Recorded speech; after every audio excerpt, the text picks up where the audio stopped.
Welcome to Kick Back with Chris. Kick Back with Chris, the martial arts podcast.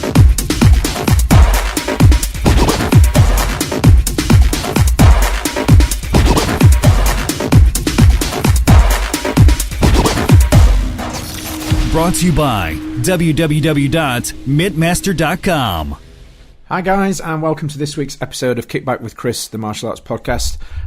Bit of a special one this week. I've been planning this one for a while now, and after the success of the Jackie Chan special episode, that was way back. I say last year because I know it was last year for sure. It was probably about 6 months ago. But one of our more popular episodes, and what I wanted to do was to do something on a similar format, on the basis that listeners and friends within the industry send in audio clips explaining their favourite martial arts actor and or fight scene. And you guys have certainly come up with the goods. So what we're going to do this week, on a separate issue as well. Obviously last week's episode was pretty short. I was absolutely flat out with loads of different stuff, so I'm going to make up for it this week. It's going to be a much longer episode, and you might have to split it into 2 or 3 goes, but I wanted to make up for the slightly shorter episode last time around. So we are going to be doing our I say nearly weekly Matt chat as well. A good one this week. Matt was actually away in Spain at the time when we recorded, and it's one of those fun ones whereas we start on a topic and it sort of very slowly meanders off into a completely random other subject. So listen out for that one coming up later on. So what I'm also going to do, because I've neglected this a little bit, just a little bit over the last I'm going to say a few weeks. It's probably more than a few weeks, but I'm going to go through a couple of really quickly. It's just a quick overview of a couple of the posts in the event promotion group. So the first one is from Steen Eriksson, who has just really quickly posted to say, and this is on behalf of the judonewsdebate.com.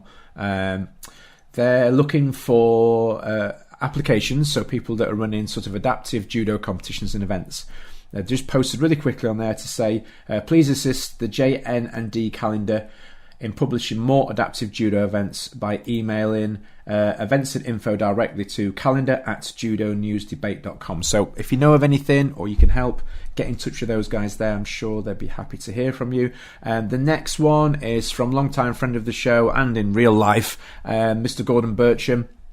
It was just posted on here to say that on June the 30th in Rugby, Warwickshire, they're running the G-Force Open. So there's all the categories you'd expect, points like continuous, kata forms, traditional kumite, all that sort of thing. If you look up the G-Force Open International Tournament on Facebook, all the details are on there. And the last one is from Claire, who has just popped on to say, basically tell everybody about the Southwest Martial Arts and Wellbeing show that I'm going to be at. I'm going to be teaching there, doing interviews, all that sort of stuff. I'll be there to promote my work on the movie Tribal, as well as Arafithian, and I think Thomas Dodd's going to be there as well. I'm not sure entirely. Mark Strange is going to be there as well, star of Redcon 1 and the upcoming Ip Man 4, and there's going to be loads of other people there. I believe Lee Charles is there as well, who's just been working on the Scott Adkins movie Avengement. So yes, great event. Lots of people are going to be around, workshops, things to do, all the usual stuff you see at these expos. It's the first one that's going to be happening in the Southwest, I believe. I'm pretty sure it is. So do please get on board and support if you can. Go along to www.southwestmartialartshow.co.uk. You can get your tickets there. Very, very reasonably priced at 20 quid for the adults and 15 for kids. Or a family ticket for 60, which is 2 adults and 2 children. Massive list of people that are going to be teaching. So go along there and check it out. And if you go in and you've got one of my t-shirts, please do put it on, because I appreciate the promotion. But joking aside, if I see you, I can come and say hi. Or likewise, if you see me, come over, introduce yourselves, and we can have a quick chat and get a photo and all that sort of stuff. So also, as some of you have probably seen on my Facebook page earlier this week, I put up a quick post with regards to, how do you say it? I suppose people that are a bit naughty and are watching films on streaming applications for phones and Android boxes, that sort of stuff. specifically with regards to sort of lower budget and independent action films. Now, look, I'm going to keep it real. Look, I think it's fair to say that we've all at some point watched a knockoff film. You know, whether it was in the old days with VHS, and then moving on to DVDs and stuff. You know, we've all done it. But this post that I was posting was specific with regards to, as I say, the lower budget independent movie scene. You know, action films. And, the really frustrating thing of it is I'm not going to say who it is, but let's just say a prominent martial arts actor from the UK on their official page. Now, bearing in mind that this film that they were talking about hasn't even had its UK premiere yet, there's UK martial artists on there talking about, oh yeah, it's really good, you should watch it, and oh yeah, I've seen it, it's great. And then people are commenting underneath it, how have you seen it? And then they're like, oh, I watched it on XYZ, I'm not going to say the apps for obvious reasons, and then it's like, you can't call yourselves fans and then actively promote on social media that you're stealing this guy's film. Do you understand what that's doing? You might look at it as being, oh, well, it's just me. It's like the victimless crime thing, and it's just me. How's that going to make any difference? Well, when, a couple of 100,000 people do that, it makes a difference. It makes a huge difference. I've worked on films in the past where the budgets are tiny, so tiny, and these, the people behind them they're relying on the sales in order to guarantee their next production being picked up, and it's really frustrating when you find either these streaming pages or these torrent sites, and these downloads have had thousands and thousands of downloads, and it's like, wow, they count for absolutely nothing. And, you're stealing food from these people's tables effectively, and then to actively talk about it on social media, you wouldn't go on social media and say, hey, I've stolen a car. How cool is that? Be the most idiotic thing to do, but when you think about it, this is, in effect, it's the same thing. You're going on social media, you're going on the like page of the actor of the film that you're openly discussing that you've stolen. Why would just stop doing it, guys? If you, like I said, be realistic. Have we all at some point? I mean, I had a copy of a well-known Hong Kong action film that at the time you just couldn't get it. It was so hard to get. I had a VHS, it's a VCD copy that had been recorded onto a VHS. Really, really bad quality. But that was the only way I could get it. That was the only way I could get it to see it. That's a little bit different to streaming a film that is going to be available in the UK in a matter of weeks. We're not even talking months, we're talking weeks. And then going on the page of the actor and, it's just nuts. Don't do it, guys, because, if the film's not available, you just then encourage other people to go and find it or to ask you how, and then you tell them, and then it's, and then the next thing you know, you'll not be able to watch those films anymore because the people behind it, won't be able to justify making it because it's not had the support that's needed. So, stop stealing these films, guys. Anyway, let's get on to the main subject of this week, which is your favourite martial arts actors and fight scenes and why. And we've had submissions coming in from, as always, across the country and across the world, which is really, really cool. Thanks to everybody that took the time to do it. So let's get straight into the first one. You're listening to Kickback with Chris, the martial arts podcast, brought to you by www.onlinekicking.co.uk. Connor Halliday, yeah. I would say that my favourite martial arts actor would probably be Scott Adkins, just simply for the Undisputed films, because I think they're amazing. Obviously, Jean-Claude Van Damme is a very, very close second. I also like Jackie Chan. I'd say my favourite fight scene, though, would be the whole of the final tournament in Best of the Best. Obviously, especially the the last two fights, obviously Tommy and Alex. But yeah, and then the Undisputed films, I just think the choreography is just dope. So I hope that answers the question, Chris. Everyone go follow the podcast. Thank you to Connor for his submission.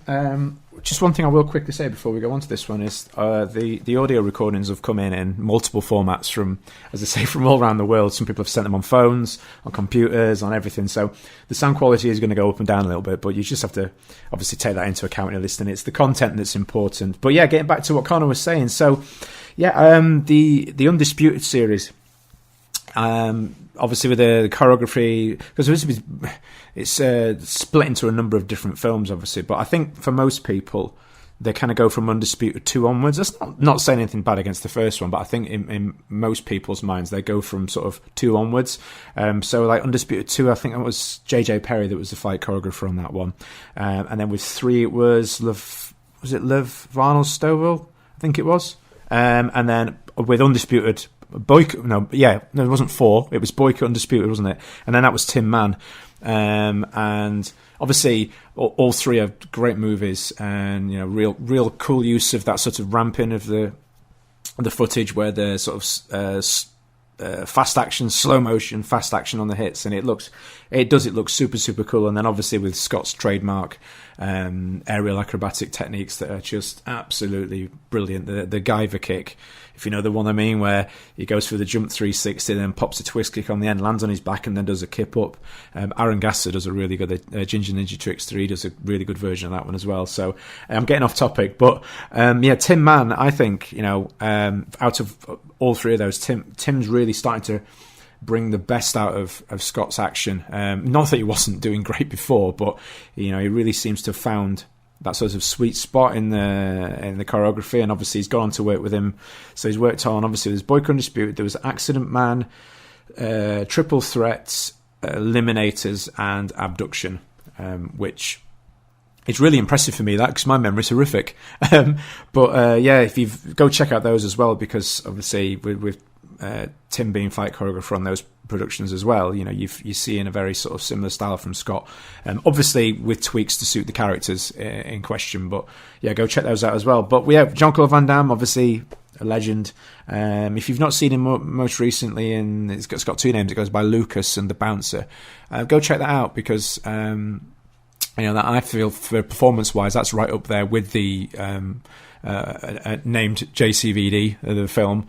Do go check that one out. I think Jean-Claude's going to get mentioned a fair amount in this episode, so I'll come back to him as well later on. But now, Best of the Best, classic, absolute classic. That came out when I was first training in Taekwondo, and we used to we'd be doing sparring in class, and we'd be not reenacting the scenes, but we would be taking it in turns at being the different characters from the film, obviously with sort of Eric Roberts and Simon and Philip Ree being the sort of the main protagonists in those games we would play. Silly little things like putting a hand over our eye for the eye patch and things like that. But yeah, they bring back really good memories of training as a kid, and squad training sessions, and having the soundtrack as well, training to it and things. So yeah, great memories. Really, really good choice. And if you've not seen Best of the Best, it's one of those films. It's a little bit like Kickboxer and Karate Kid, and it's one of those ones that if you've not seen it, you've got to go and see it. It's probably on Amazon, on Netflix or something, and if it's not, you'll be able to buy it on Amazon for probably next to nothing now. So yeah, do go check it out. I've still got my original VHS copy of that one, so yeah, good choice. All right, let's get straight into our next. Hi Chris, JP. In answer to your question, I'm torn between 3 movies and 3 stars. The first would be definitely Double Impact final fight scene, Van Damme, Bolo Young, for the use of slow motion effects. I think up until 91, they were never as good as they were in that movie. Also, the sound effects are fantastic. Second choice, Mark Dacascos' Drive, with the Koichi Sakamoto stunt team. Finale fight and the fight in the garage. Absolutely love that, just because the way it was shot, and Mark Dacascos is absolutely fantastic in it. And my third choice, definitely on the fence, but another pioneer in non-special effects driven, would be Tony Jaa on back. And when I saw that, I've never thought I'd see anything like it, to be honest. He is outstanding. Absolutely brilliant. I'd like to mention a few others as well, probably the Undisputed franchise, albeit I like the Casey Bowman character in the Ninja movies better than I like Boyka, because he's more a real guy. And I like that sort of fantasy getaway with the ninja stuff as well. Anyway, hope that helps. See you soon.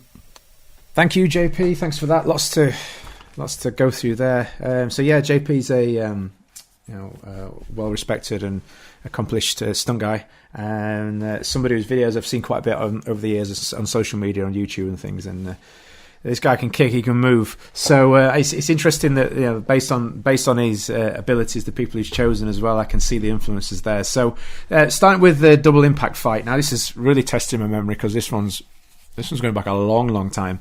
And from what I remember, obviously you're talking about the bolo scene, the slow motion scene, but I remember leading up to that, just before that fight, there's like a really cool sort of almost black and white silhouette scene with a fighter who's, I'm trying to remember who it is. Oh my goodness me. I remember he's wearing cowboy boots, and they're doing lots of sort of spinning kicks and things, and then all of a sudden it switches to colour for the reaction, the hit reveal when he punches. He punches. It's like a sandbag or something, if I remember, because the grain, maybe it's grain or something, rice or something, falls out, and then obviously then we cut to the bolo scene, which I remember it's one of those really memorable ones. It's like you say, you're talking about the slow motion elements in there, and also I remember it being a little bit sort of like a sort of ninja karate Donkey Kong, because he's picking up the barrels and throwing them around a lot, and also there's the really cool bolo thing, the sort of, obviously it's not sign language, but he's sort of pointing and gesturing with the snapping with his hands, and the finger wave, if I remember, like this to say no and stuff like that. And then obviously the fight itself is, I remember there's the trademark sort of helicopter kick and the jump roundhouse kicks, and he does several of them in a row, sort of spoilers guys, sort of culminating with Bolo flying back onto the electricity panel, which is sort of like a staple of the late 80s to mid 90s action films. There was always that open electricity panel for the bad guys to fall on. A bit of an health and safety issue there, but no, yeah, great memories for that one. A good scene and a good choice. Drive, an absolute classic. I must have gone on about this one, I don't know how many times on the podcast over the years, but quite seems weird being able to say over the years, but yeah, an absolute classic film. I remember this was one that somebody pointed me towards to get an American release of the VHS. It came in like a cardboard sleeve rather than the plastic case, and absolute brilliant film. I remember being utterly mesmerised by it, and obviously you've picked out the garage fight with the electricity screamer sticks. Really cool idea with that one. And then obviously there's the comedy element between, and I'm trying to remember the name of the guy, Hedgehog, and I can't remember the other guy. Oh, what's his name? And he has some really classic lines. You could eat flour and poop cupcakes, but obviously he uses other words. And well, if it isn't my favourite cheese eating thingy monkey, we'll say. Absolute classic lines.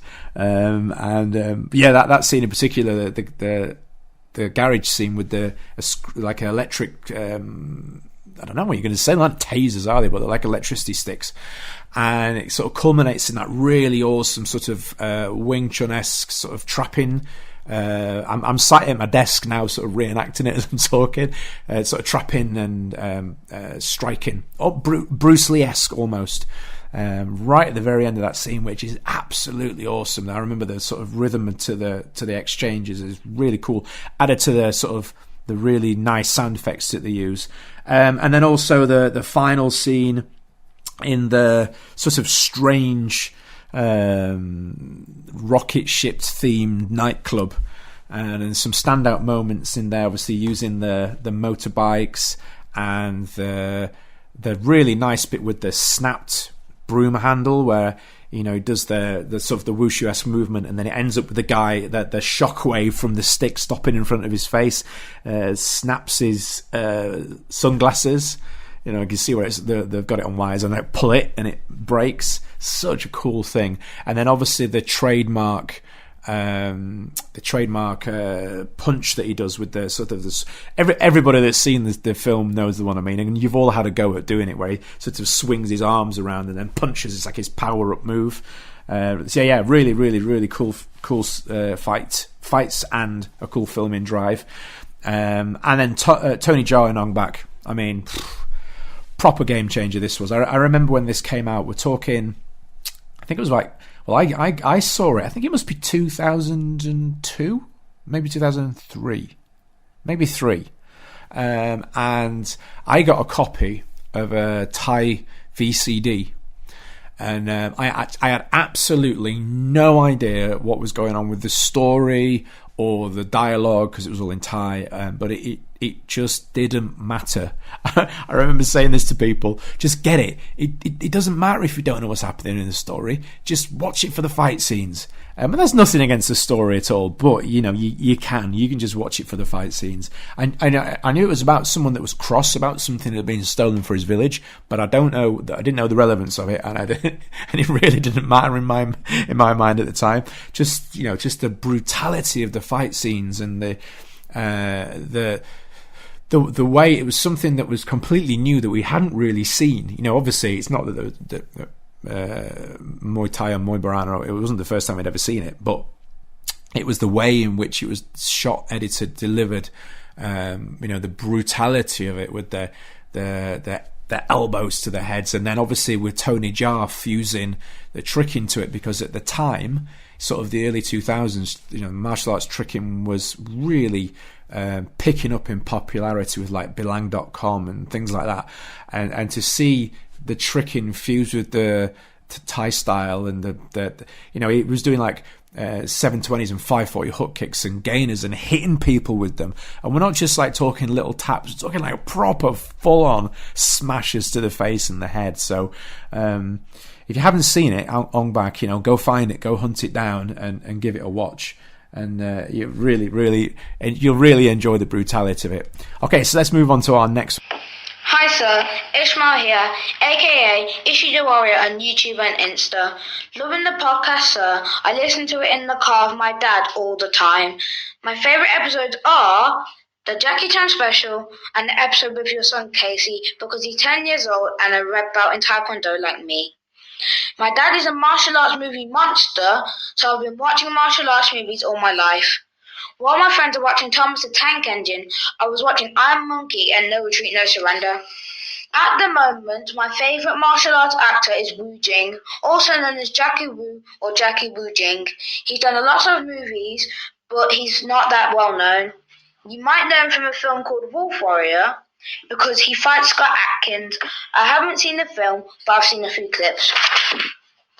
My favourite movie is The Master of Tai Chi, because of an epic scene where he fights a lot of Kung Fu masters using the Tai Chi style.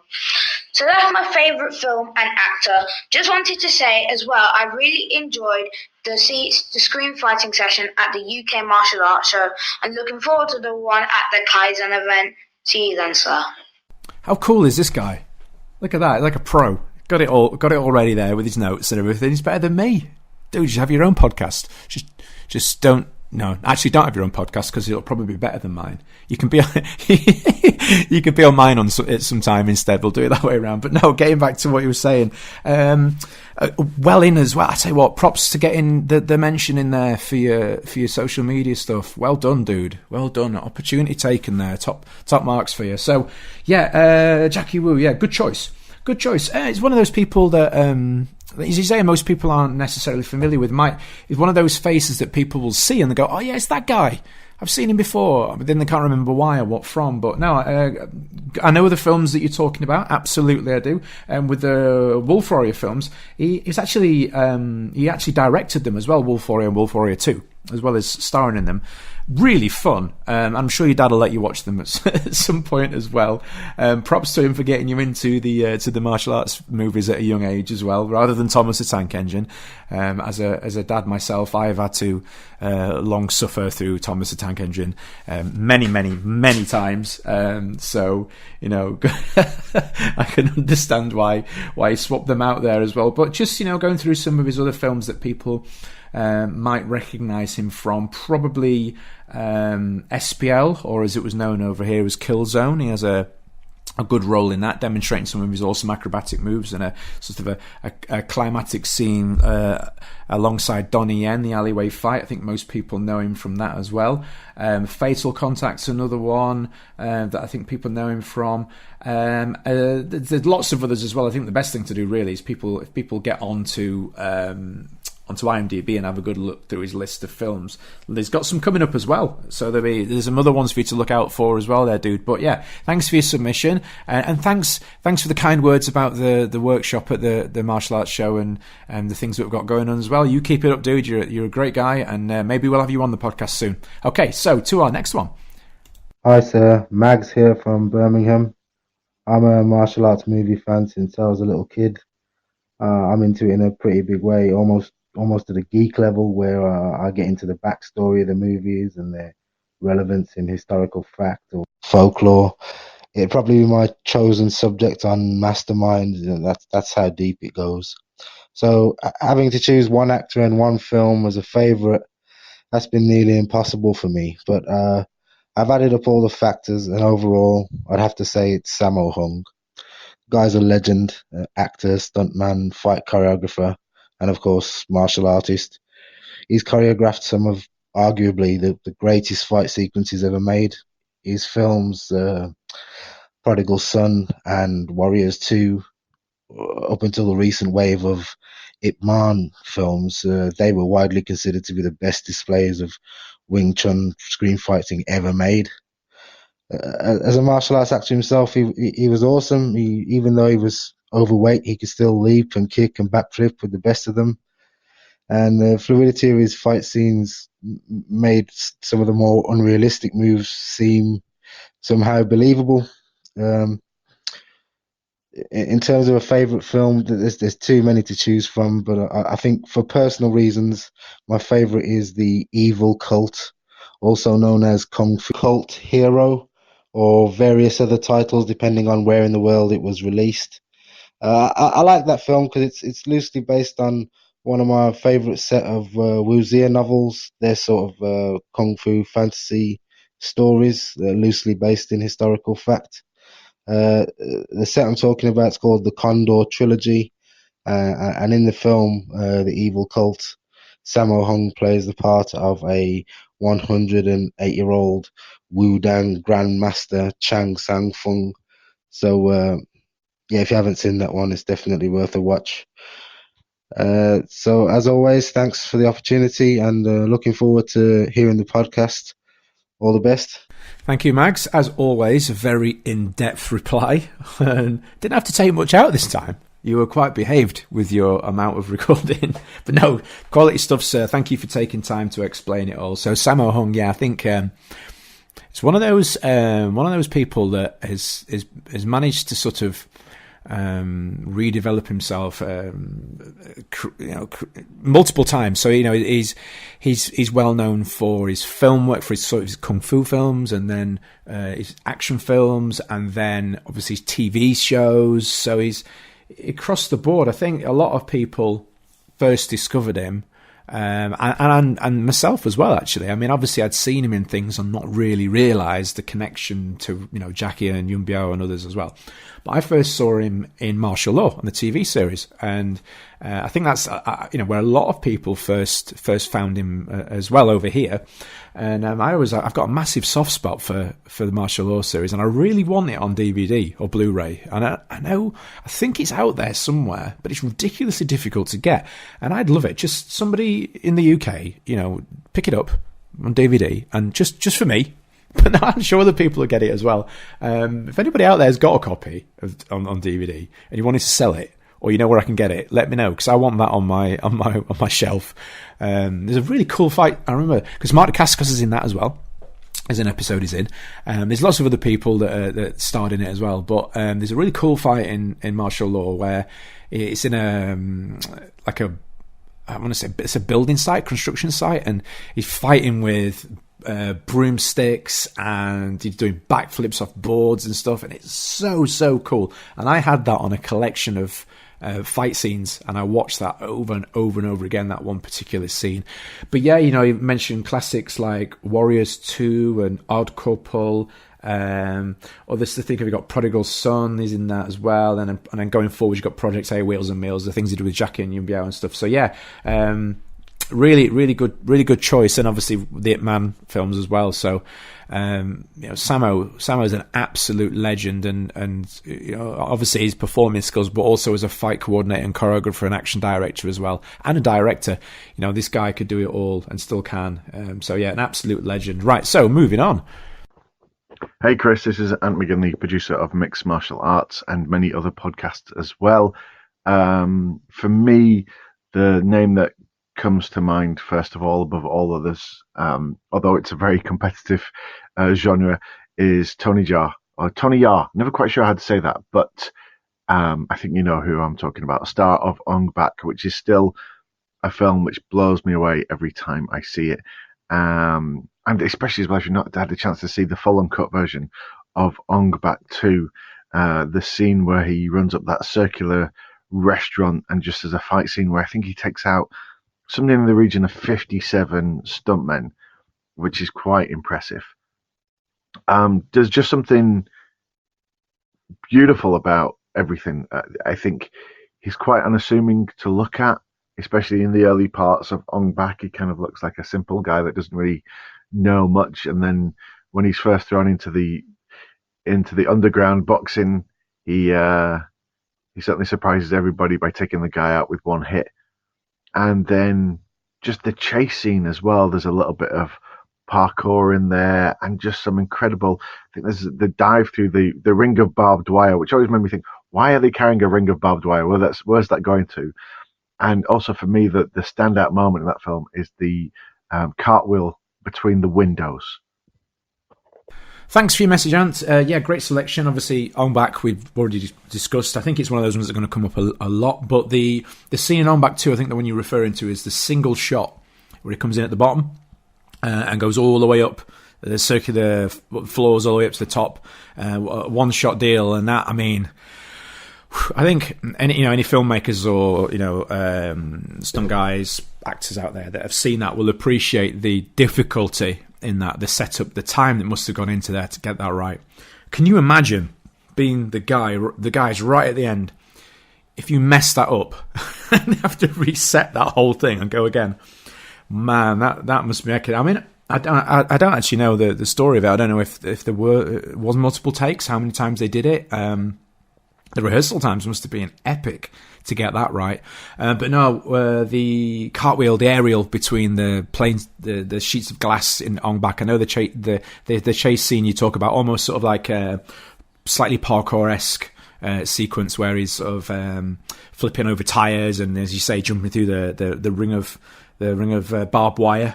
I remember too at the time watching, thinking, why are they carrying around a ring of barbed wire like that? But and he does the splits underneath the car.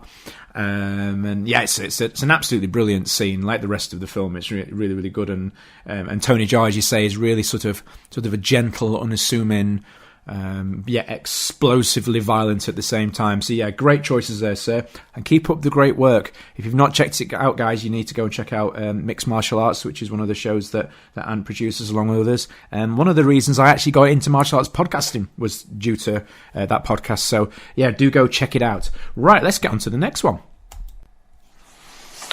Hey, Chris Jones, and greetings from Croatia. It's Simon One here. I'm shooting a TV show, and I'm not allowed to talk about it, but it's going to be good. Anyway, I think my favourite fight scene from any film, that's got to be the first time we see Jackie Chan and Yun Biao fight with the stools. Young Master was one of those films I watched as a kid. My dad's Chinese, and a guy used to come round with a bag full of videotapes, and I just remember watching it when I was a little boy and just thinking, what the hell is he doing with this stool, this little wooden bench, and I think it's just the intricacy and the inventiveness of seeing that. And I mean, Yun Bao and Jackie Chan for me are the dream team, and it's hard to pick a specific fight, so I'm going to ignore your initial request and say every single thing from the Young Master. And Yun Bao and Jackie Chan, those two guys, man, it's a martial arts dream team. It's all about that 70s, 80s shaggy hair, the kung fu slippers, and just, yeah, dynamite. So just pick a fight from Young Master, and that's my favourite. Simon, you're a legend. Thanks for that. That's brilliant. Young Master, an absolute classic. Actually, just before I get on to Young Master, for those who don't know Simon, I actually worked with him on the short film Dog. If you've not seen that, go check it out. Got lots of epic fight scenes. I'm saying that because I choreographed them, but no. It also features his brother Martin, who you'll have seen me working with through SG Action over the years, the different short films that we've done, and maybe some more of that soon. But we'll not talk about that too much yet. But you'll have seen Simon most recently in the epic film Fantastic Beasts: The Crimes of Grindelwald. Also, totally different character, but go check out the Supermassive Raver on YouTube. It's absolutely brilliant, absolutely brilliant. So I've done a little plug for you there, Simon. Done a little bit of PR for you. But yeah, getting back to the subject, which was the Young Master, absolutely epic film. I got this on VHS. I remember I bought it from a garage, a petrol station. Back when randomly you could buy videos from petrol stations. It was on I'm trying to remember what garage it was. It was on Balby Road in Doncaster. I can't remember what the garage was, but I got it there, and I remember taking it home, and because I had I've had Rumble in the Bronx. I think I had, what else was it? I had a few, and I remember putting it on and watching it, and then getting up to the scene where they're breaking the bad guy out because he's in the chains and stuff, and all of a sudden the fight style changes up completely into sort of almost like a more modern kickboxing martial arts style fight scene, which was something that you didn't really see at the time. There was obviously there was rhythm to the choreography, but back then a lot of the kung fu films, they're very stereotypical, ta pa ta pa, and great in itself, but then there was this sort of off rhythm, off tempo, scrappy, more freestyle type movement martial arts scene in there, and it was sort of like, whoa, where did this come from? And obviously, working with the fan and the other things like the benches and stuff, and Yun Biao, who obviously Jackie went on to work with a number of times over the years. So yeah, Simon, great choice, an absolute classic, The Young Master. You know what would have finished off your recording even better? If you would have broken into the Kung Fu Fighting Man song at the end, because I imagine that you can do an excellent rendition of that. So I expect that audio to be sent to my inbox very soon. But yeah, best of luck with whatever you're filming in Croatia. Sounds exciting, and hopefully we'll be seeing you on our screens very soon. Hi, Chris. My contribution to the podcast, my favourite martial arts actor or actress, obviously Zora Fidium, being from Nottingham, Steven Seagal, but ultimately Kung Fu Panda, definitely hands down. Kung Fu Panda batters everybody. Cheers, mate. And don't forget, leave the trees alone. Let's start kicking speed cameras. Nice one. So, for those of you that haven't already guessed, that was Lucci, organiser of the Kaizen Expo, who's been on the show before.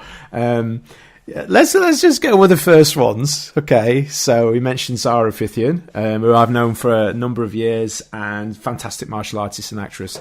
And yes, I've actually been working with her recently on the new film Tribal. Obviously, I can't really talk too much about the film, but what I can say is she's been beating me up quite heavily on screen, which has been a really cool experience. And then obviously mentioned Steven Seagal, bit of a polarising character as Steven. Obviously, his more recent escapades, shall we say, have not really endeared him with a lot of people, myself included, if I'm honest. But obviously, looking at him from his film work, he's a bit of a strange one in that his early films were really good. He was acting really well. Obviously, his martial arts were good, and then progressively, he just started to do sort of less martial arts, less acting, less dialogue.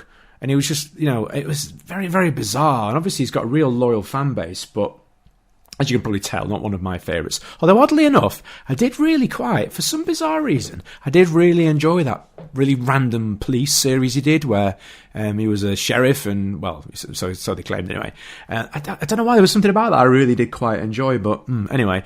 Kung Fu Panda, well, Kung Fu Panda, what can I say about that?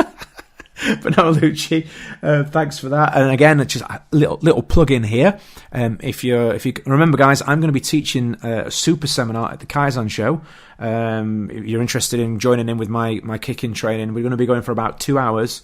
20 quid for that, and then you can actually stay in Kaizen for free afterwards, or before if it's on later in the day. So buy a ticket from me, do the workshop, and then you can stay in the rest of the show as well. So absolute bargain. All right, Lucci, cheers for that, I think. All right, let's go on to our next one. So my favorite martial arts actor of all time has to be Jet Li. When I was a kid, he really inspired me, and I'd never seen anyone move so beautifully and so fluidly before. So I think my favorite films have to be the Once Upon a Time in China series, but also Fist of Legend. That was the first film I saw him in, and the fight scene between him and General Fujita at the very end, that is absolutely insane. It still blows my mind to this day. Big thanks for that, John, or Shuai. I think that's right. I always say I think that's right. I think I'm saying it right. You're gonna have to tell me sometime in a message. But no, fantastic martial artist, actor, stunt guy, all-round cool bloke, musician as well. Really, really, really good musician. Go check out his stuff on social media. If you look up John Zhang, which is ZHANG, if I can speak. I'm really troubling with speaking today, which is really bad when you do a podcast. But no, go check out his stuff on social media. But getting back to the person, which was Jet Li, which, fantastic choice. You're talking about Once Upon a Time in China series. I remember I had VHS copies of because that's how old I am. But I had VHS copies of the films, and I remember watching the first one in particular, the end sequence with some really cool sound effects laid over it, like the tiger sounds and like the like whoosh, like I want to say jet sounds, which sounds a little bit cheesy, but you know what I mean, like the like supersonic, almost like there was really, really cool sound effects, and obviously the wire work and the pure kung fu work as well, with the grounded stuff where there was no wire work going on, was absolutely epic. And then of course you got follow-on ones with Donnie Yen, where the weapons work, and then obviously the series goes right through, then up in America, and it's a really cool series, as the Once Upon a Time in China series. It's a little bit of a shame how they sort of handled the whole thing with Yun Biao in the first one, and how he couldn't carry on with his character and stuff after that. But that being said, fantastic series. And then you mentioned Fist of Legend, which an absolute, as you said, an absolute classic. There's so many filmmakers out there that cite Fist of Legend as being their inspiration to make whatever action film it is that they made, and so cool. And the fight that you were mentioning with General in particular, not only is the action absolutely fantastic, first-rate action, but the cinematography and the set design is absolutely beautiful. Right little details down to the part where he kicks the tree and then the autumn leaves are falling. All the colours and everything in there is absolutely fantastic. So if you've not seen that scene or that film, I do urge you to go out and pick it up and watch it, because it's absolutely fantastic. Right, so on to our next one. Hi guys, my name is Thomas Dodd. I train at the world famous Mushin Kai Dojo in Liverpool. My favourite martial arts actor is, surprise, surprise, Bruce Lee. But I'm also a fan of what Keanu Reeves has been doing with these new John Wick films in recent years. Thanks, guys. Thank you, Thomas, for that submission. Most recently, I met Thomas at the martial arts show, the UK martial arts show. Great guy, really, really talented martial artist, and now he's obviously turned his attention to acting as well. I've had the pleasure of working alongside him and under him, actually. He's my boss, him, and he sends us as a producer of the film Tribal. And really great guy. But on to what he was saying about martial arts stuff. Bruce Lee. Now, I'm a massive fan of Bruce Lee as a martial artist, and the way he changed modern thinking, towards training and cross training. Films, I've never been a huge Bruce Lee film fan, and I know that might be shocking to a lot of people, but they just don't really. I appreciate them for what they are, and there are certain sections of certain films that are absolutely brilliant, but overall, obviously, unfortunately, his career was cut short, so who knows what might have come. But I wasn't a huge fan of his films, if I'm completely honest. I appreciate what they were trying to achieve with them, and I guess I say some moments in some of the films I do really like, or do really, really appreciate.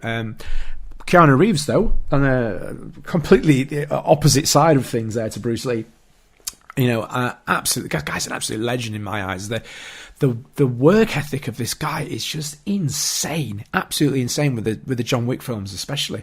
You're going to look at the behind the scenes stuff, and then speaking to people that worked on the productions or have worked with him on other productions, the amount of time and detail and effort that he puts into these characters and the physical performance side, and all the stuff online that you see of him training leading up to the shoot. He's real deal. He's really putting time into it.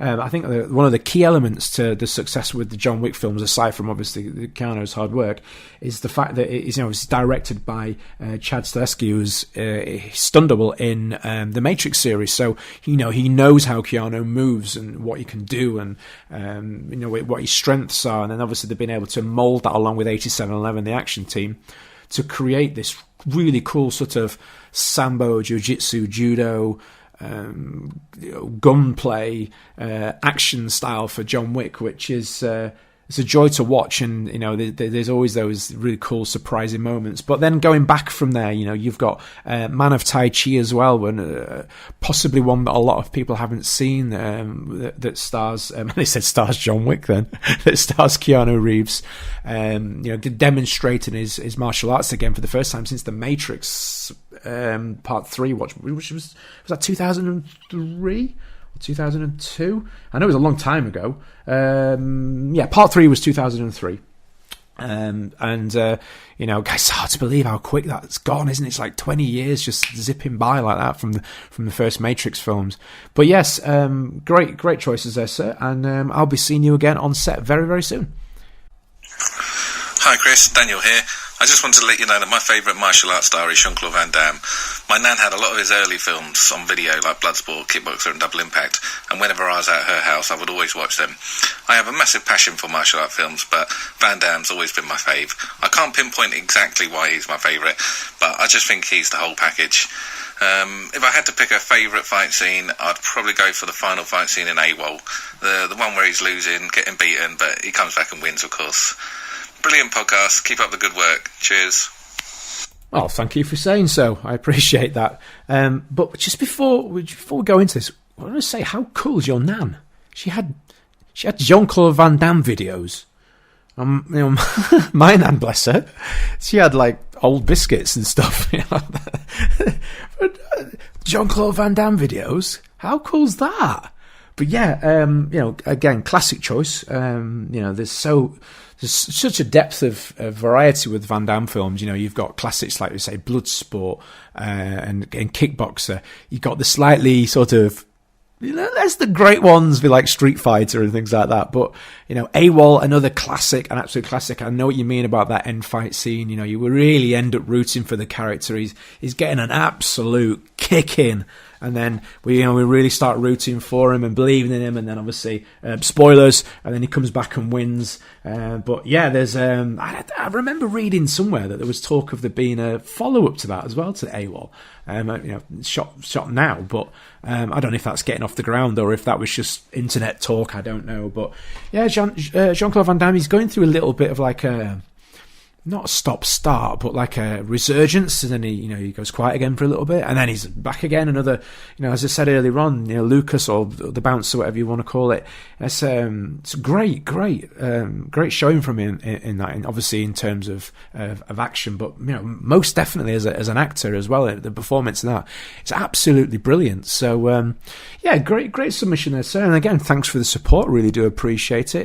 It's nice to know we're getting something right, and I'll catch up with you soon. Right. I think we're going to go on to the last one now. Hi, my name's Nick Khan. I'm a fighter and fight choreographer working in films. My favourite action actor or martial art actor currently is Donnie Yen from China. I feel he's the most adaptable, explosive, energetic, forward-thinking, and very aggressive action actor currently. My favourite fight scene of Donnie Yen has to be Flashpoint on the rooftop. And I think there's a video on YouTube that has hit about 25 million views with that fight scene, and I think it's just, that fight scene has everything inside, from the disarming, the movement, the explosive nature. It has the grappling, and I think that sort of set the standards and the benchmark for fight choreography. And I have to say, it's just one of the best fight scenes of all time since I've seen. Thanks for taking time to send that, Nick. I know you've been incredibly busy, working on Tribal and working on various other things, and obviously your own personal life you've got going on as well. So I appreciate you taking time to send that, because I do know you've been super, super busy. But Donnie Yen, good choice. Somebody who's been around in the industry for a very long time. I think longer than most people, a lot of people do realise. He looks incredibly young and is in immense shape for his age. I'm just trying to remember now how old he is. I'm just going to click it up on IMDb, see if it actually says. So he's born, 1963. So I'll let you guys do the quick maths on that one. So, it's incredibly agile, super quick, and his kicks are on point. So crisp. But as Nick was saying, so diverse in his ability to play so many different roles. I think a lot of people know him now for his role in Ip Man, which obviously demonstrating the Wing Chun system, and from what I'm told, obviously I've had a little bit of experience in it. I wouldn't say I'm nowhere even close to being a beginner, let alone an expert, but from what I'm told, he portrays the style very, very well, and then you sort of contrast that to his character that he plays in something like Rogue One, for example, or going back to even as far as like Blade 2. Very, very, very different characters, and somebody that's able to swap styles very, very easily. Obviously, people also know him working alongside Jackie Chan in Shanghai Nights, the second one, and they said Noon then, so Shanghai Nights. He has a memorable fight scene alongside Jackie Chan underneath like a machine gun on a turret and on a boat, and as I mentioned earlier on as well, in Once Upon a Time in China 2 alongside Jet Li, film Flashpoint, which is an action mega fest. Go check that one out. And then you've got SBL, also known as Killzone. He has an amazing fight scene with Wu Jing, who was mentioned earlier on, and alongside Sammo Hung, who's also been mentioned. So this guy has been around and done it, and an absolute legend within the martial arts movie scene. So quite a good one to finish up on there from submission point of view. So I guess what's really left is for me to say who my favourite is. Now, I've actually covered this one before, but my favourite is purely from the point of view of this is the scene or the film that I saw that really sparked my interest in wanting to get involved in martial arts movies and film work, was Jackie Chan in the film Rumble in the Bronx. Now, I'll always have a soft spot for this film. It's not perfect. By no means is it perfect. But it just... it's a really aggressive, action-packed film with, as I say, an aggressive character from Jackie Chan in that, he's going for vengeance in some of these scenes. He goes along to that. My favourite scene, arguably, in the film is the when he goes to the gang hideout, I suppose you'd say it, solely with the purpose of kicking the crap out of these guys. And you don't really see that in a Jackie Chan film very often. He's usually on the receiving end and, not wanting to fight and, having the sort of more comedy slapstick style of action. And in this scene, he goes into there specifically to kick the crap out of everybody and does so in tremendous style, mixing up a multitude of different martial arts styles. He picks up the ski at one point. Spoilers if you've not seen it. He kicks the living daylights out of it. Well, not kicks the living, I suppose he skis the living daylights out of the guy, but obviously uses it like a bow staff. And it's just such a great film, he uses a fake Lamborghini to fight a hovercraft at the end, because obviously he'd broken his ankle and they had to replace the final fight scene. And just an amazing, almost like a showreel for Jackie Chan, I suppose, at the time when it was released in America. So for me, I'll always have a soft spot for Jackie Chan and for the film Rumble in the Bronx. So that brings us to the end of that section. What we're going to do now is we're going to head straight over into our Matt Chat section, because I know a lot of people really do enjoy this, and we didn't do one last week. I didn't want to miss one off this week. I know it makes the episode quite long, as does my constant rambling, but I didn't want to miss this out. It's a real fun one, this one. I actually recorded this one with Matt whilst he was away in Spain on holiday, so big thanks to him for giving up his time whilst he was away. Have a listen, and I'll speak to you afterwards. Brought to you by www.mittmaster.com. Phone all the way from sunny Spain, I believe. Is that right? That's correct. That is correct, yeah. I should say you are, really, shouldn't I? We've got Mittmaster Matthew Chapman. How are you doing, sir? I'm very good, thank you. Really, really hot here, obviously, being in Spain, but all good. Hotter than where you are normally, because it's usually super sunny there anyway, so... Yeah, it is. It's close to 30 degrees, so I'm sweating my knackers off out here. Well, lucky for some, eh? I can't say this. It's raining. Yay. Is it really? It is, yeah. Grim. You sound Never mind. You need a little holiday, Chris. A what? You need a little holiday. Yeah, what's it like? What? It's called Christmas. Not quite there yet. We're nearly there. We're getting there, aren't we? Cool. So you're on holiday, so taking a bit of a break with the family, yeah? Yeah, we go to this place in Spain during like this time of year because it's not too hot. Yeah, I'm not very good with the heat, so once it starts getting past 30 degrees, I'm like useless. Yeah, which means I don't want to go somewhere super hot in July, when it's 40 degrees. Yeah, I don't do the sun. I'm a bit of a vampire. I just sort of hide away, which is a little bit of a shame when your dad retires and builds a house in Crete. But yeah, I've been there once. Just have you? I end up having like to run from shadow to shadow. Otherwise, I just sort of because it's I just fry. I can put factor any number. You can pick a number. I can put it on, and I'll still burn. So. Right. So yeah, I mean, isn't there a time of year when it's cooler down there, or is it still just always hot? It's just hot all the time, as far as I know. But anyway, see, it's just how it is. I don't mind. Holidays. We were just chatting earlier. I actually in the holidays, I run a reduced timetable. Something we started implementing a couple of years ago to actually pretty good success actually. And I know that there's a lot of other school learners out there who have different strategies for getting through the holidays, as it were. So I thought that might be a nice one to chat about. Yeah. So what's your reason behind running a reduced timetable? Well, what we found was inevitably with the half-term holidays, with the 1 week holidays, people go away on holiday, and rightly so. Except for muggins here. No, I don't, obviously. But they go away on holiday.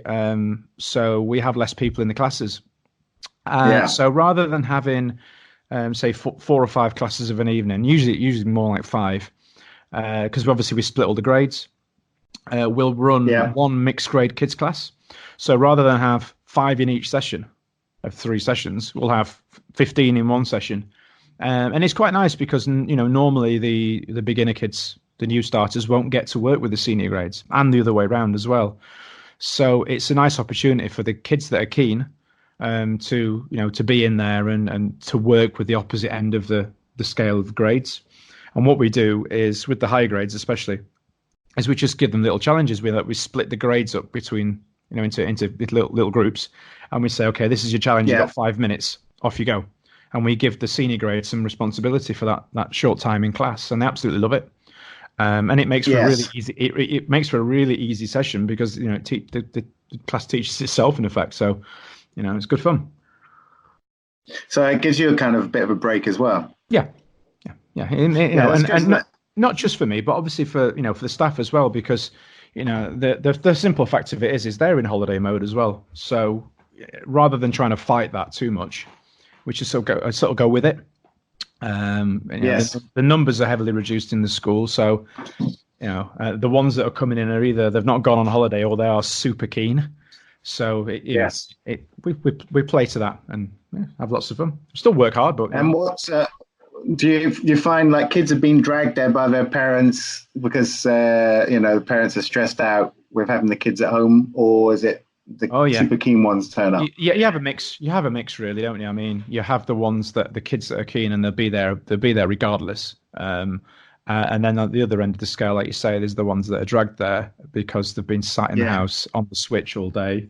I'm looking at my son at the same time as saying that, sat on his Switch right now. They're dragged there. All the parents, is sometimes you just need a break. There's only so many times you can hear, "Dad, I'm bored," in one sort of 8-hour period before see, our generation, we were out on our bikes all day, weren't we? We used to get kicked out, and we'd be out with our mates causing havoc, and then come back for tea, and then go back out again, and then come back when it got dark. Literally just present ourselves to fuel up or sleep, or have a 50p for the ice cream van. It was, that was about as far as it went. It's different now, isn't it? Obviously, for whatever reason.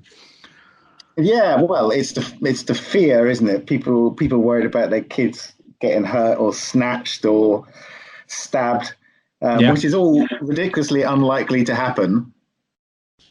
It's probably a safer time than ever, especially with mobile phones that everyone's got. Yep.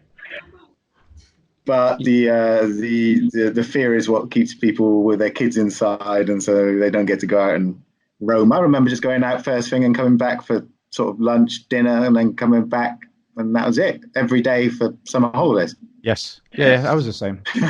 And sometimes we're off out, see you later, and we're off out, see you later meant we were off on a 100-mile bike ride somewhere.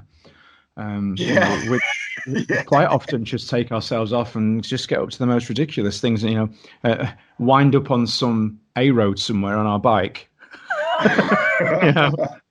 doing all sorts. Slightly dangerous. Yeah. I'm not encouraging that sort of behaviour. You shouldn't do that. But that's what you do as kids, isn't it? You don't know any better. Yes. Do you know the story about Richard Branson when he was young? Go on. You know the story about Richard Branson? I probably do, but I've forgotten. So part of the reason why he says he's so entrepreneurial and can do all these things that he does is because his mother kind of instilled it in him, and she would literally pack him off when I think he was 6, 7 or 8 or something, on his bike, give him a little pat lunch and say, "Ride to the coast." And he would just ride to the coast, have his lunch, and then ride back. Right. Yeah, I know, right? Other times she would stop a few miles away from his house, kick him out the car and say, "Find your way home." Oh, wow. Seriously. Yeah. Which obviously today would be like, you get your kids taken away from you. Yeah, you would, yeah. But that's what she used to do. And you're right, Billy. Why you stood by the roadside? Well, my mum kicked me out the car. Told me to find my way home. But Branson says, he probably doesn't think it's the best way, but that's why he's so able to handle situations and solve problems, because it's been instilled in him since he was a kid. Interesting idea. I know what I'm doing from tomorrow. Yes, kids, off you go to the coast. Yeah, yeah. Okay. Madness. And the kids can invent some space rocket or whatever, and yeah, cool, loving it. So, But go on. yes, but back onto the theme of holiday Yes, I was going and to say that. schools, because we're getting off track talking about Branson. That's all. One of my friends, Tony Davis at Total Dojo, he does a really good thing during holidays to encourage people to turn up, where he'll totally change the timetable. So it's like special, like it's almost like a special 2 week, 6 week course on a particular subject. So he'll make it maybe about sparring for 6 weeks, and it'll just be a summer sparring program. Okay. Or he'll make it about weapons for 6 weeks.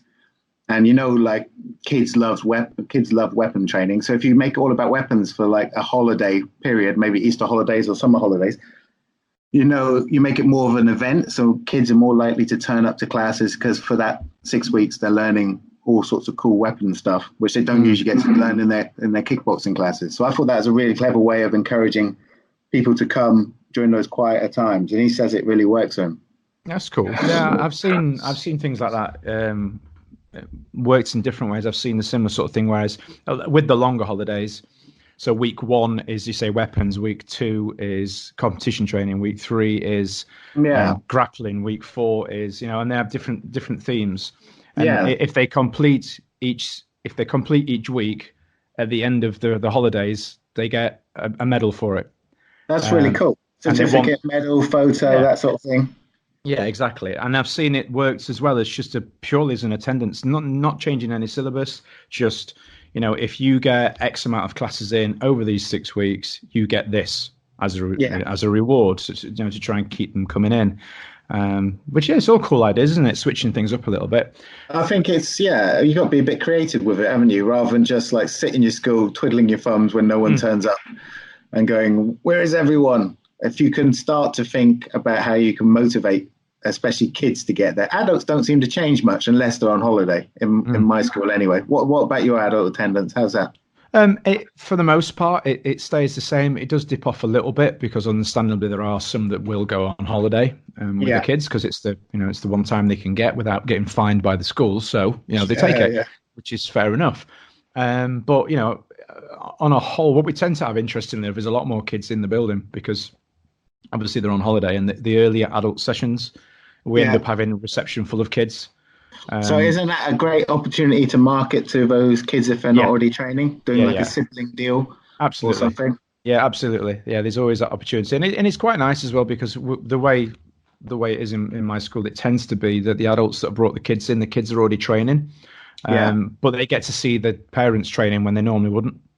Yeah, so, cool. It's nice. Do you also think about family classes maybe during that summer period to make it easier? Yeah, I have run them in the past, but not so good. In all honesty, I just don't like doing them, so I don't do them anymore. I just found them a little bit troublesome. Every 5 minutes I was flinching that someone, the 20-stone-year-old slightly clumsy dad was going to step on little 6-year-old Jimmy's feet. Yeah, so I was a little bit like, oh, I'm not so sure on this. I know there are other people that run them to great success, and that's great. I think for us, our floor space isn't really the right shape or big enough, so it doesn't quite work. And I just found myself on edge. I wasn't enjoying it, so we don't do it anymore. And that's the thing about a martial arts business, isn't it? You can create it as you want. So if you try something, you're like, let's say you try kids' birthday parties and they're an absolute nightmare and you don't enjoy it, you don't have to do it. Yeah. But other schools do like 4 or 5 birthday parties every Saturday, and so it's totally, you can make your business however you want to make it, really.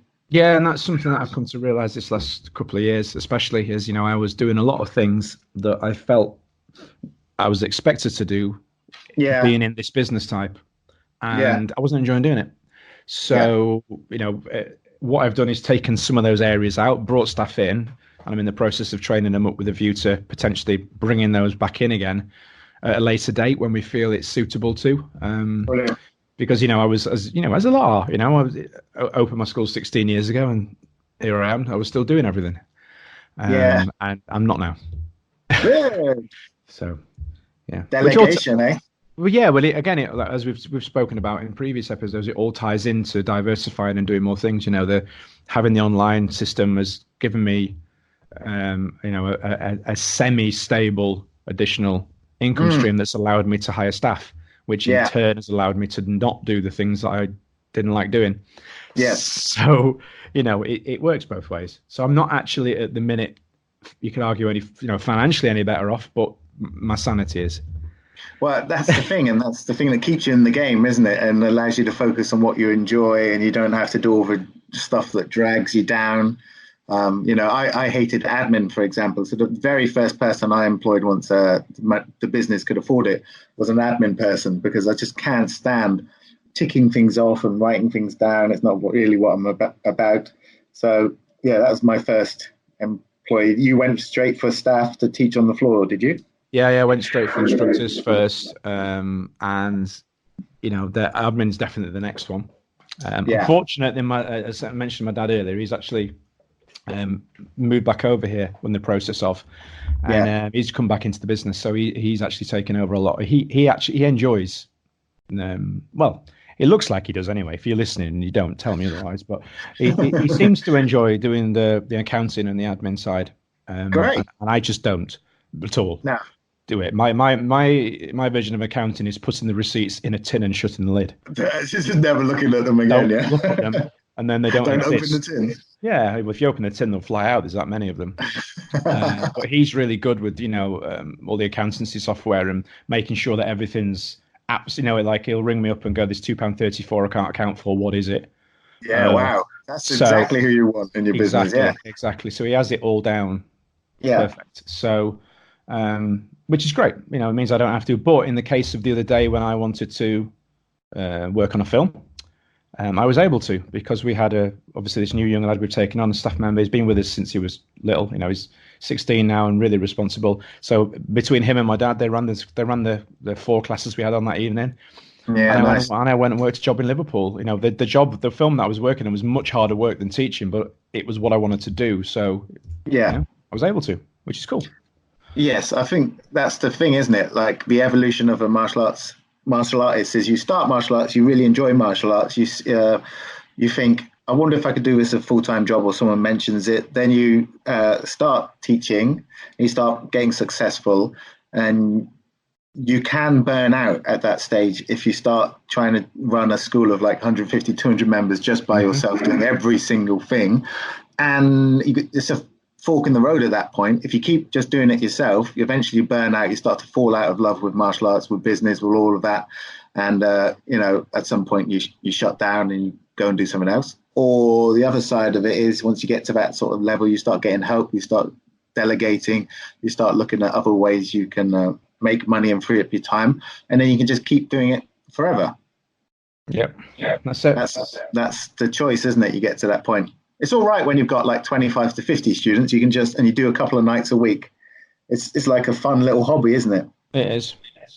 I can't really remember back to those days. They were such a long time ago. But it was like, it's just something you can do part-time, and it gives you a lot of pleasure, and you're helping people out. And then at some point, it just gets big, and you're like, oh.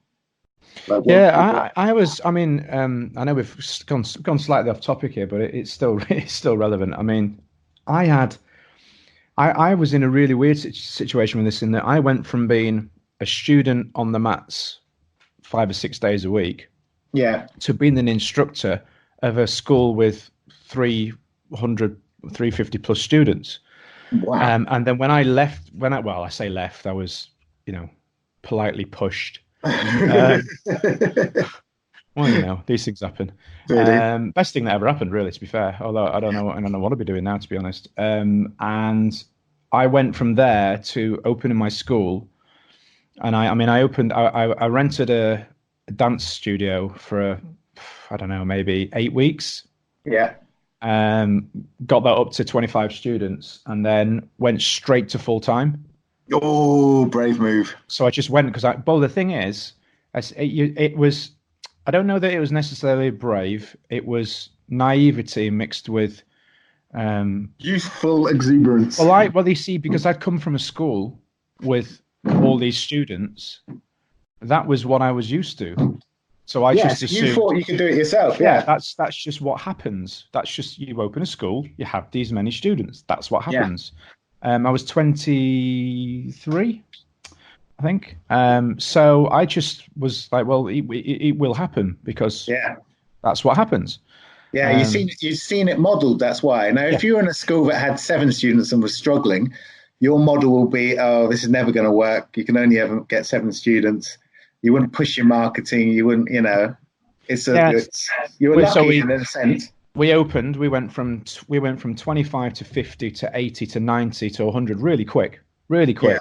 And it was only once we got to sort of the 100 level that it started getting trickier, because I was having to manage the business, and that's when I was like, because right up until there it was fairly easy because it was just teaching. It was just teach. There wasn't really anything else to do. It was then when all the other things creep in, the stuff that as martial arts instructors we're not actually trained to deal with in any way, shape or form. People moaning, people complaining, delegating and dealing with staff, and I didn't have any experience, and I didn't have a clue. So that's when it sort of slowed up very quickly. Of course. And then over time it's picked up as I've learned, and gone away and learnt new skills to put into the business. So, I'm not quite sure how we got here. We're talking about, holidays. The main subject was the holidays and what to do about it and how to get people to turn up. And then we went on to ideas and creativity and all of that. You were paying attention anyway, at least that's cool. But no, I mean, the holiday, I think on the subject of the holidays, what I would say, as somebody, obviously, I've been doing this a while now, if you're listening in and you're thinking about holidays, start planning the summer holidays now. In fact, it's probably a little late for planning the summer holidays now because it's June tomorrow. You only got some tweaks, haven't you, really? Exactly. So if one thing that we've in the past, and again, we didn't do it this holidays, but one thing that we have worked really well is the half-day camps. They're actually, if you can get enough staff in, they're actually really easy to do. Easy to do. You just have to be on the ball. If things like if they're going to bring pack-ups in, make sure they don't have anything with nuts in them or any blah blah blah. And just be on top of that. But I used to give them away, and then one Christmas, I don't know when it was, I really didn't want to do it. But people were asking, but I really didn't want to do it. So I just set the price for 4 hours at like £25 or something. Yeah. And we filled all the spaces. Yeah. And I'm like, okay, that was the easiest several £100s I've ever made in my life. And you could charge more than that. Yeah, exactly. So we did, because what we realized was it wasn't people. The reality of it was the parents weren't paying for the kids to go and do something. They were paying for the time that they were getting. Yes. So they valued their time without the kids.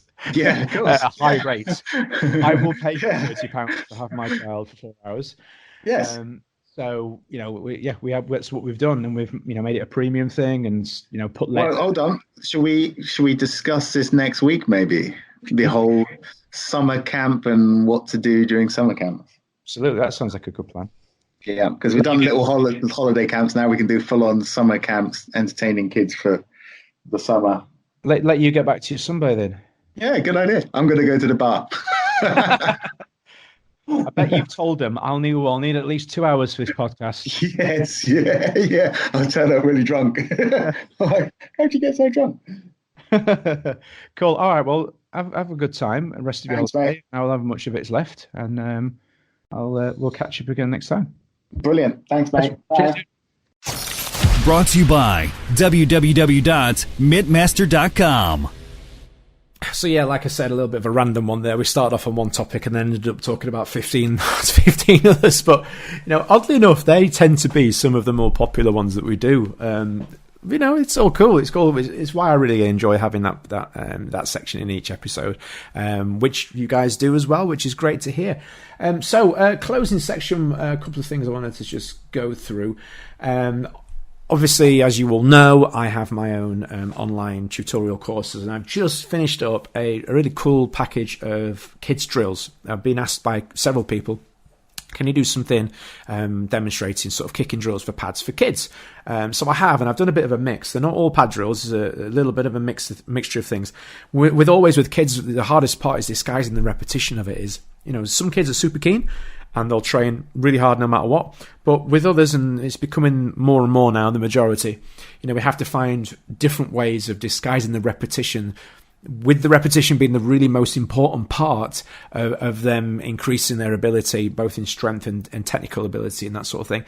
So what I've done is I've come up with some really cool drills that I use in my own teaching, whether it's in my classes, whether it's in workshops, just to hide the fact that they're doing something over and over again by making it fun, which is really key to kids keeping their attention and to keeping them involved. So if you head over to the website, which is www.onlinekicking.co.uk, get information there. You'll probably also find it. There's links all over my Facebook and within the podcast group. Or if you look for my group on Facebook, which is Chris Jones Online Kicking.co.uk, I think it is. But if you look it up, it'll come up on Facebook. Obviously, earlier on, I also mentioned the Kaizen Super Seminar. I know that they're going to be releasing details of other instructors that are going to be doing super seminars. The difference between, in avoidance of confusion, the regular seminars at Kaizen tend to be sort of like a half an hour to 45 minutes. The super seminars are going to be sort of 90 minutes to 2 hours. So you're getting like a full-on like regular seminar that you would normally go elsewhere to train in, or obviously if your instructor brings them to your school. So the idea is if you really want to focus on any one area, you can do, and they've got deals going for the ticket prices, that sort of thing. Obviously with mine, it's 20 quid to do the workshop, and then you get free access to the rest of Kaizen for the rest of the day. So, as Lucci has alluded to on his Facebook, it's a double bubble. I like that saying. I might have to keep that one. One more quick one before you go. I know I've mentioned it several times throughout the show today, with the theme being martial arts movies, and obviously my involvement in this movie in particular. Tribal, Get Out Alive. Somebody involved in the production actually posted online earlier today that they're on the lookout for extras, for background artists, for a shoot that's coming up this weekend. I'm just actually going to see if I can find the post on Facebook. I had the window open and I've accidentally closed it, so I'm just going to see if I can find it again now, because they posted it earlier on today. Bear with me a second while I scroll down. Am I going to be able to find it? You look, it's always the way, isn't it? I'm gonna do another search now, because I know somebody posted it as well. See if I can find it. You just sing amongst yourselves. It's not on that one, right? I'm gonna do one more search and then we're gonna move on, because I know that they definitely posted it earlier. Let's try this one. Yes, here we go. So the post is actually from Zara herself. It says, "Don't forget, a chance to get involved with the movie Tribal, Get Out Alive. Wild Style casting and management team are casting this Saturday. For details, please see their link." I'll just quickly go onto the link. See more, and it says here, Wild Style are now casting male females, preferably in Liverpool, Manchester and surrounding areas, for an intense horror scene full day shoot on Saturday the 8th of June, and the location is in Liverpool. So there's going to be special effects makeup roles. There'll be an IMDb credit for being involved. If you're interested and available, please get in touch at admin@wildstyle-casting.com. So that's like a little line, not an underscore, a line. So admin@wildstyle-casting.com. Alternatively, if you drop me a message, I'll pass the details on to you so that you can get in touch. I'm happy to get involved and help on that one for you. Just to finish up, I would like to say a big thanks to everybody that took time to send in recordings. I really do appreciate your time. I can't stress how much I do appreciate it, because without your involvement, without you sending stuff in, I would just be sat talking to myself, which would be really strange. Although I do that on some episodes, but I don't want to do it too much. It's always better, joking aside, it's always better when we get submissions, because it just makes it a lot more interesting for me and for the listeners. So a massive thank you. If you are sitting on the fence and you were thinking about doing it, next time we do one of these, get involved. You can it's so many simple ways. You can send me a recording over WhatsApp, you can send me a recording over Messenger on Facebook, email me a recording, use the SpeakPipe function on our website, so get involved. however you want to. As always, please do remember to like, rate and review on iTunes, on Spotify, on Stitcher, on all the other cool stuff that we've got going on. And then, of course, share the links on social media when you see them. It really does help us get the message out there and get more listeners involved with the show. Have a great rest of your day, week, weekend, whatever it is you're doing, and I will catch up with you all very soon. Brought to you by www.mittmaster.com.